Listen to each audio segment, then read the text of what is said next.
لكاسما والى ركنيه لمصلحه الاتحاد. بنزازا بيسراه بالراس، اول اهداف المباراه بالراس.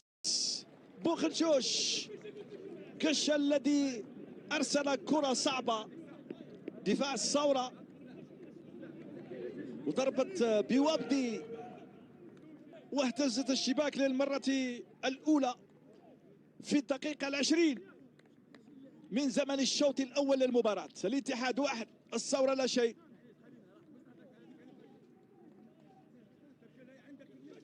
خطأ، سنشاهد كيف وقع ذلك الخطأ من وابدي الحارس ام من دفاعها بالراس من بوخنشوش. صعبة الرأسية، حاول الحارس ابعاد الكرة ولكن اخطأ التقدير واخطأ ابعاد الكرة التي ارتطمت بالارض وكانت صعبة، وبالتالي انتهت في شباك وبوخنشوش واول اهداف المباراة المنتظرة والمرتقبة بين المنفذ والحارس. وابدي بالقسمي يستعد، الصافرة جاءت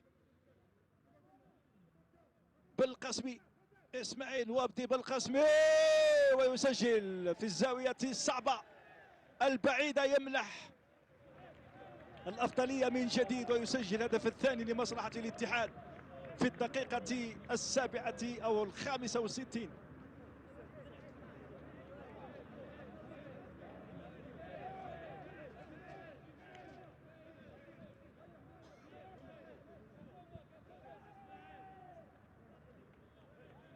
فرحة العناصر الاتحاد بالهدف الثاني، هو أو إعادة تنفيذ بالعرض البطيء بالقسمي بعيدة عن المتناول، والفرحة فرحة الكرسي